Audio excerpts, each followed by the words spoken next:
Hey y'all, it's Desiree and I'm back with another video. And for this video, God is saying that's your destiny helper, that's not your friend, and it's not your family. I know for some time now we've been hearing the term destiny helper, and a lot of times when we hear destiny helper, we think of some rich person that's just gonna show up. God is gonna use them and they're just gonna like swoop in and save the day type of thing. And when we think of destiny helper, we think of someone blessing us, we think of someone ministering to us, we think of someone helping us, extending a hand to us. But that's not always what a destiny helper looks like. Sometimes God sends a destiny helper so that the next time you don't make that mistake again. Sometimes God sends a destiny helper because that wound needed to be triggered in order for it to be healed. Haman was a destiny helper to Mordecai. Potiphar's wife was a destiny helper to Joseph. Sometimes the same people that the enemy sends our way to mean us evil are the same people that God is using, that God is purposing to help further push us into our destiny. And sometimes those people look like people who were assigned to us at birth. Sometimes those people look like people we've been knowing our entire lives.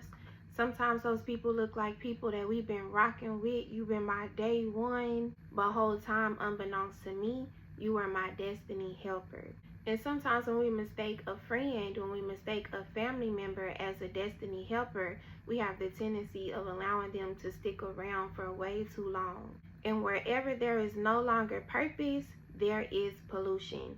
No way around it. When we continue to entertain a destiny helper as a friend, as a family member, it allows the enemy room to step in with invalidation. To invalidate something means to make it unsound, not true, unacceptable, unclear, unreasonable. Wherever there is no purpose, there will be discord. Wherever there is no purpose, there will be lack of agreement and lack of harmony because the Lord is no longer present. Purpose is no longer present, therefore the Lord's presence is no longer present, resulting in there being no harmony. And just like Amos 3:3 says, how can two walk together unless they agree? If there is no harmony, there is no agreement. Regardless of how God uses a destiny helper, there is a time and there is a season. And once that season is over, like I said, where there is no purpose, there will be pollution. And the enemy will come and pollute by way of forfeiting seeds. Trying to make a friend out of a destiny helper, trying to hold on to a family member who is no longer purposed, who is no longer assigned to your life because their only assignment was to be your destiny helper, allows room for the enemy to cause you to forfeit the seeds that were planted. What was once a harmonious relationship will begin to have you side-eyeing and looking at things and questioning things and trying to make sense. And I thought you said you was gonna, and I thought, and it don't make sense, and I don't like how, because he wants to invalidate the work that the Lord has done between you and that other individual. And when we stay around too long, then we end up leaving on bad terms, and then everything that the Lord has done in the midst of that connection is then severed, is then forfeited, because staying too long pollutes the connection, and it can also keep you on the hamster wheel. And this usually more so happens when the destiny helper that God sends looks like a Haman, looks like a Potiphar's wife. Because you haven't chosen to make peace with the fact that this person is only a destiny helper and not someone who is meant to stay connected, the enemy will not only step in and try to pollute those seeds, he will also try to pollute your heart. He will also try to pollute your mind. Because when we don't let go, when we know that we need to let go, we're not just holding on to someone because we love them. We're not just holding on to someone because we care. We're actually being disobedient.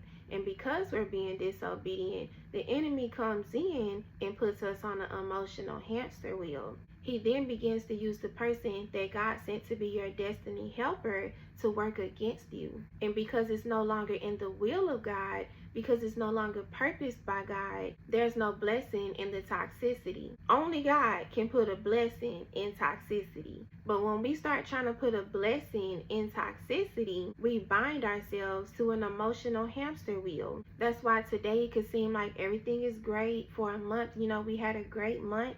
Then all of a sudden, there's discord. Your heart is grieved again. Now you're trying to position yourself, oh, should I walk away? Oh, I know I need to walk away. Oh, I know that this person may be my family, may be a loved one, but they're no good for me. They're no longer serving me. And then you start to replay the previous things that they did, and now you're walking yourself back through all the old hurt and trauma that they caused you. But then they text you, but then they come and smile at you, but then they come and say something loving and endearing.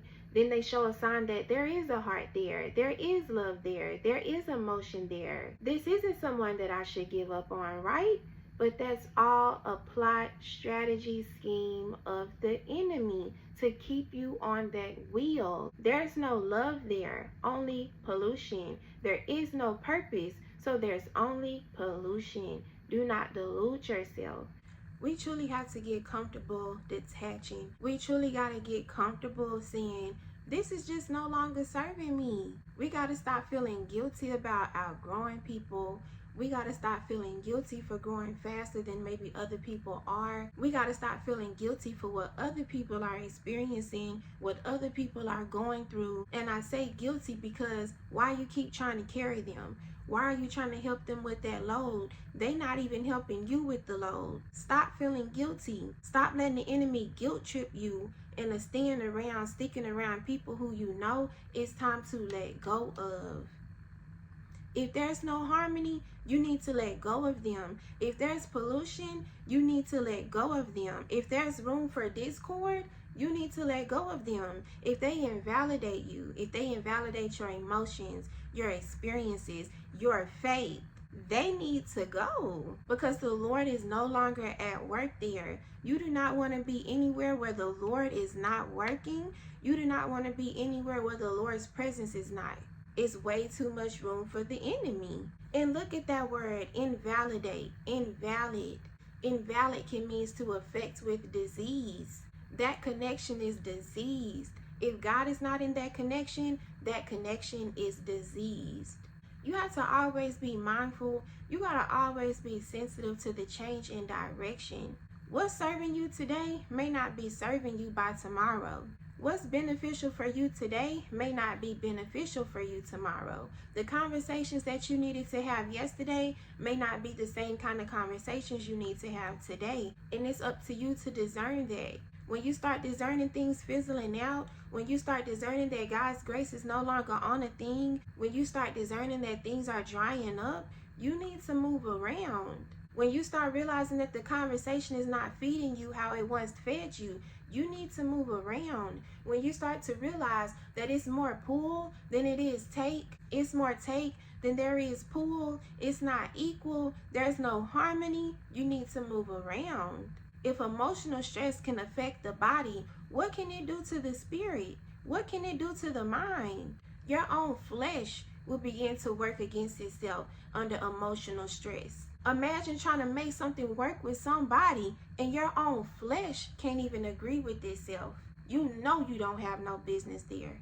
You know you don't have no purpose there. And when you decide that there is no plateau when it comes to this faith thing, you gotta know anybody stagnant, anybody still, anybody slow, got to move around. There is just no coexistence. We try our best to coexist with discord, but how can two walk together unless they agree?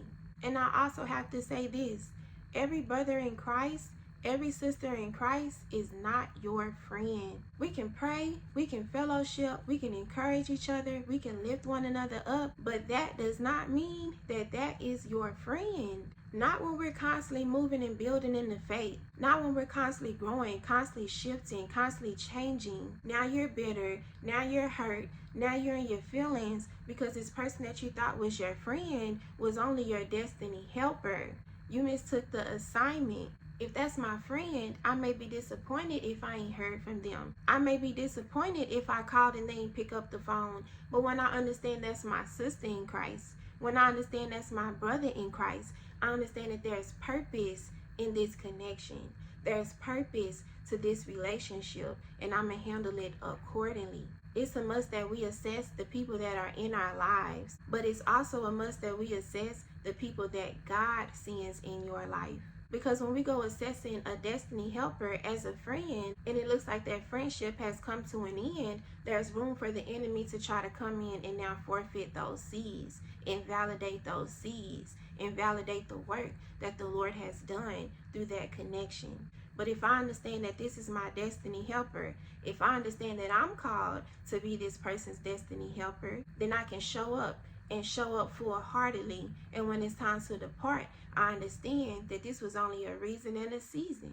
When a relationship, when a connection is no longer harmonious, that does not always mean a bad thing. It just simply means that the season has changed, and it's up to you to discern that. Because if you don't, it allows the enemy room to creep in.